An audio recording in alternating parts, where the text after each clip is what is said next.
I had just finished my first year of medical residency in Chicago, and honestly, I needed a break. Moving from Mumbai to Chicago 3 years ago for medical school was a huge change, but I've been fortunate enough to build a small but tight-knit group of friends here, all Indian expats like me.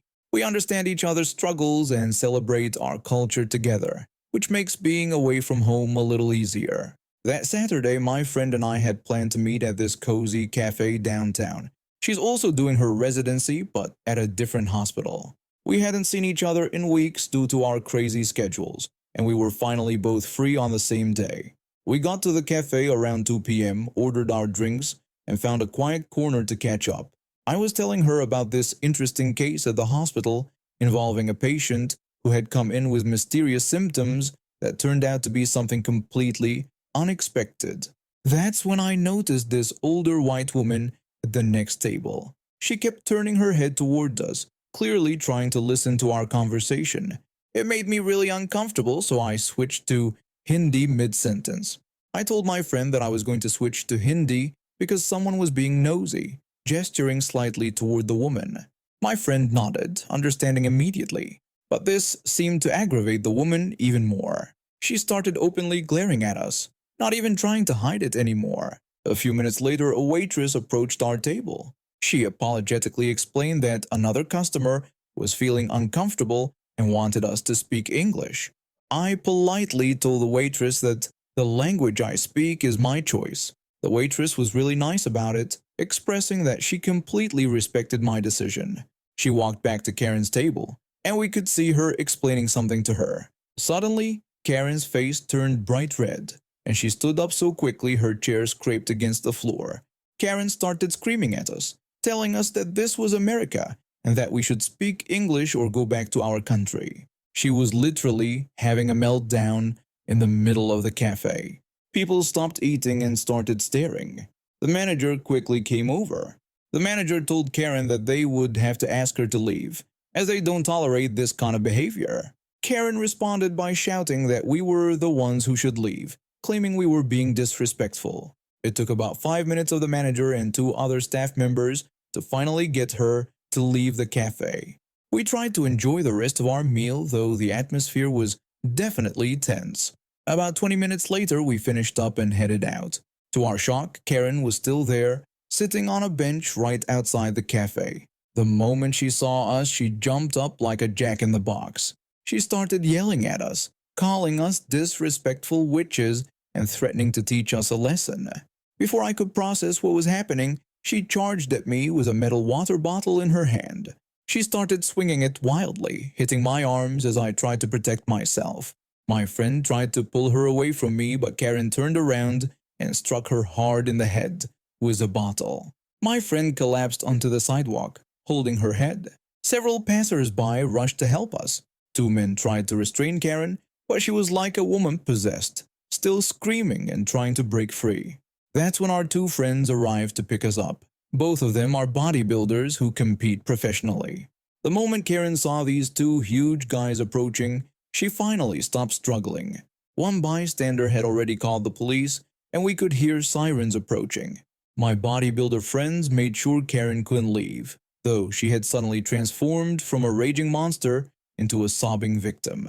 When the police arrived, Karen started crying even harder. She tried to tell the officers that we foreigners had attacked her and that she was just defending herself.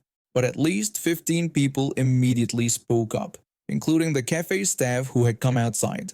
They all told the police exactly what happened. The paramedics arrived shortly after and took my friend to the hospital. She had a concussion and needed stitches. Karen was arrested and charged with assault and battery. Because of the racist nature of her attack, she was also charged with a hate crime.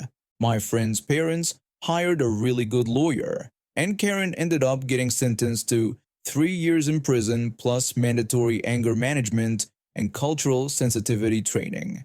She also had to pay for all of my friend's medical bills and additional damages. In court, the judge made an example out of her, stating that this kind of behavior has no place in our society. The cafe now has a sign at the entrance that reads, "All languages welcome here," in multiple languages, including Hindi. The owner put it up a week after the incident, and it always makes me smile when I visit. I've been working there since I turned 18, trying to save up money for college while taking classes part-time at the local community college. Being biracial has always made me feel like I exist in two worlds, but I never expected it to cause such a scene at my workplace. It was a typical Wednesday afternoon shift, and I was manning the deli counter alone since we were short-staffed. Everyone else was either on break or handling the lunch rush in other departments. A white woman, probably in her 60s, approached the counter first. She was wearing work boots and a flannel shirt, looking like she'd just finished the shift herself. I greeted her with a welcome to the deli and asked what I could get for her today. She politely requested some sliced ham, and I asked her how thin she would like it cut. While I was taking her order, two other customers came to wait in line, a mother and daughter. I made eye contact with them and gave them a polite smile, letting them know I would be right with them after helping the current customer. I started slicing the ham for the first customer, and that's when everything went sideways. I heard raised voices behind me, and when I turned around, the daughter was pointing at me, her face twisted with anger, while her mother was dabbing at her eyes with a tissue. The daughter started yelling about how I had disrespected her mother, claiming they'd been dealing with this kind of treatment their whole lives and were sick of it. I stood there, completely confused. I hadn't even started serving them yet. I apologized and asked what seemed to be the problem, genuinely not understanding the situation. The daughter became even more aggressive, accusing me of playing dumb and claiming I was serving the white customer first because of her race. She then called me a fat witch, pointing out my size 12 figure, as if it were an insult. I was stunned. First of all, I'm a size 12, perfectly average. Second, I was just serving customers in the order they arrived. Before I could defend myself, my manager rushed over and asked what the problem was. The daughter immediately complained about me to the manager, claiming I was discriminating against them and had refused to serve them, making her mother cry. Instead of asking for my side of the story, my manager immediately started apologizing to them. She offered them free fried chicken to make things right, which felt like an equally problematic gesture. After giving them their free food, my manager called me to the back room. She said we needed to talk about what happened. I tried to explain that I was just serving customers in order and that the first customer was there before them, but she cut me off. That's when my manager launched into the most uncomfortable racist rant I'd ever heard. She went on about those people always causing problems and making scenes. What made it worse was that my co-workers who had gathered around started nodding and adding their own prejudiced comments. I simply said I was half black myself.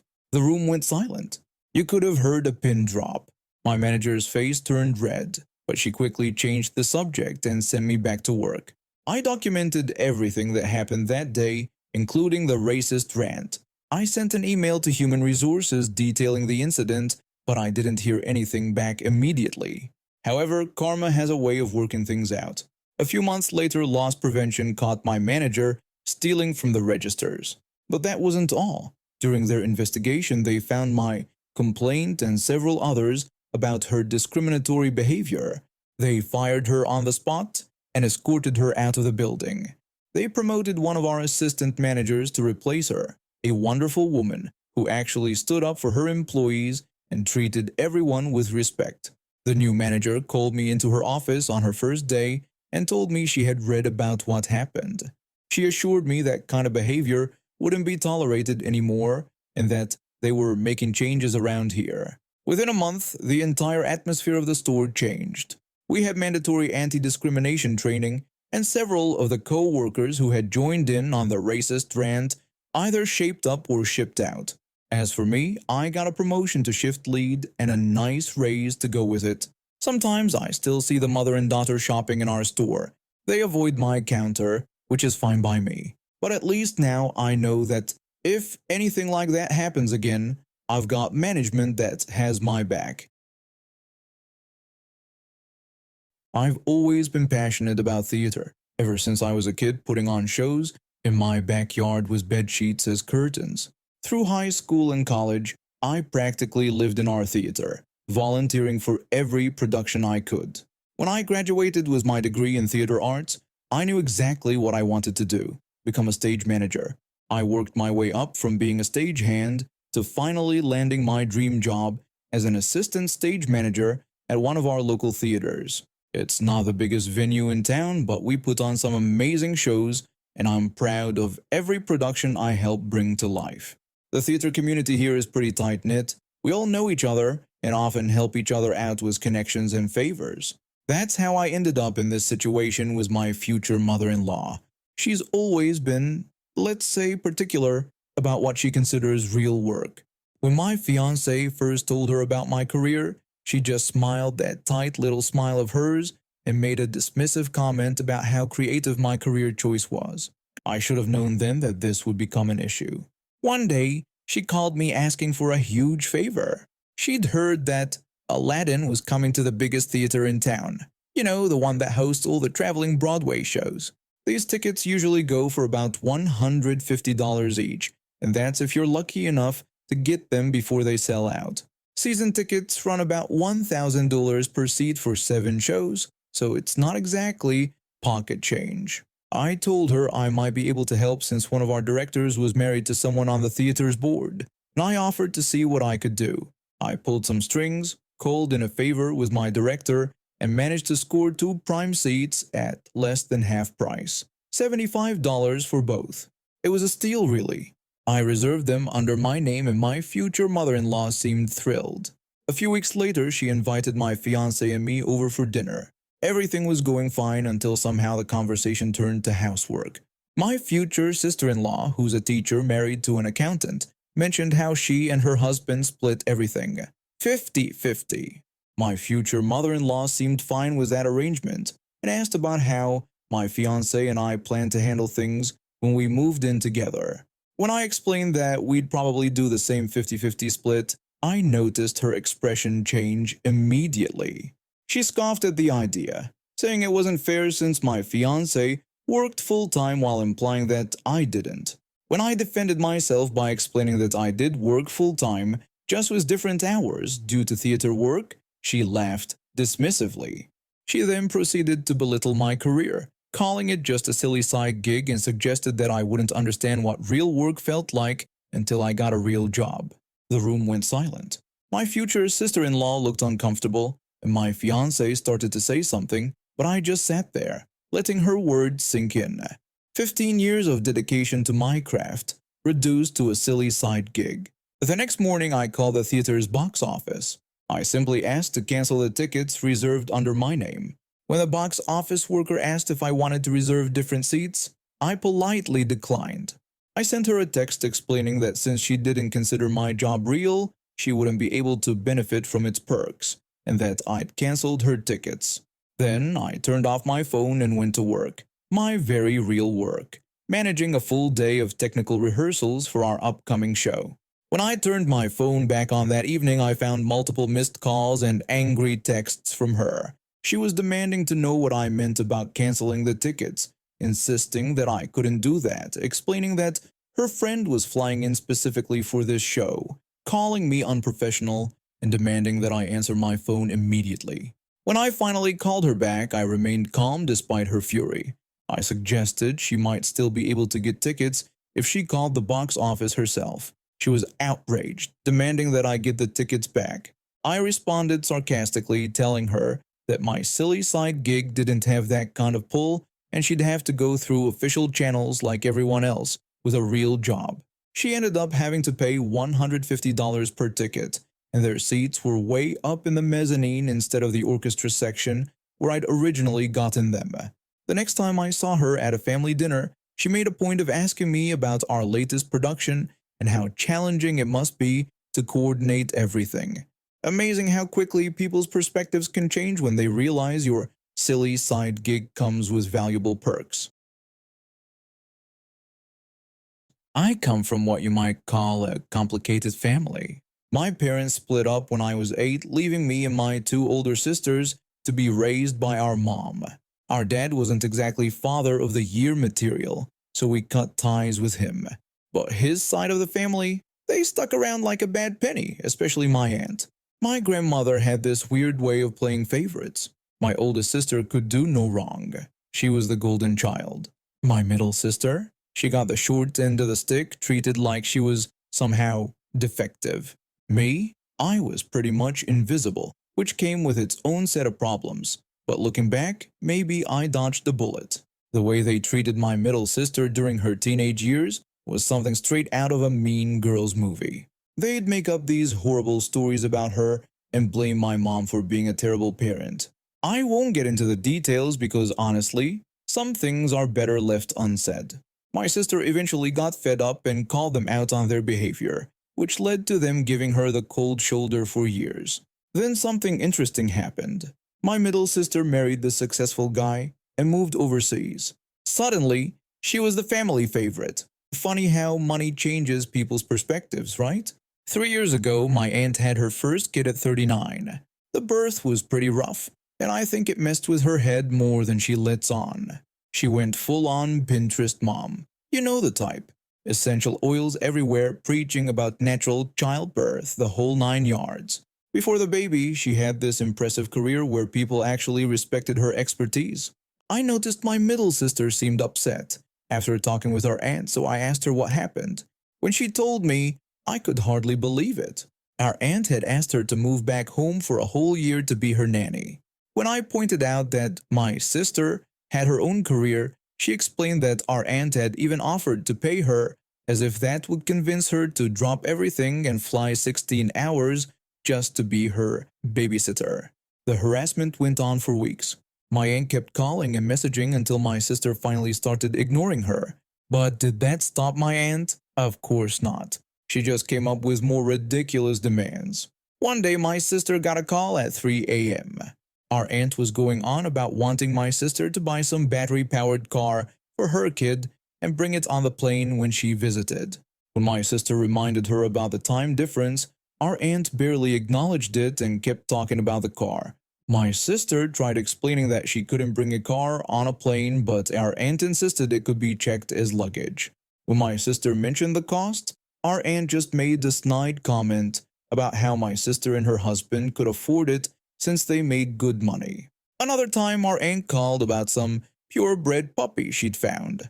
She asked my sister to buy it and bring it over, casually mentioning it was only a few $1,000s. When my sister refused to fly across the world with a puppy, our aunt tried guilt-tripping her by saying her precious angel needed a companion and reminded my sister how she was always traveling anyway. These days, the aunt calls at random hours just to chat about nothing. My sister's gotten pretty good at screening her calls, but sometimes she still gets caught. Last week, my aunt tried her latest scheme. She called our grandmother to complain about how my sister is too good for the family now and doesn't care about her nephew. My sister finally had enough. She sent a message to the whole family laying down the law. She explained that she had her own life, career, and family, and she wasn't going to be anyone's personal shopper or on-call nanny. She warned them that if the demands and guilt-tripping didn't stop, she'd block them all again. The family explosion was epic. My aunt had a meltdown on social media about ungrateful relatives and family obligations. But this time, something different happened. My oldest sister, the former golden child, actually stood up for our middle sister. She shared screenshots of all the ridiculous requests and middle-of-the-night calls. Now my aunt is getting a taste of her own medicine. The extended family is giving her the cold shoulder, and even my grandmother had to admit that maybe she's been enabling some bad behavior. I'm still flying under the radar, getting occasional grief for not calling enough. But honestly, I'll take being ignored over being harassed any day. My middle sister, she's living her best life overseas with her social media full of exotic vacation photos that drive my aunt crazy.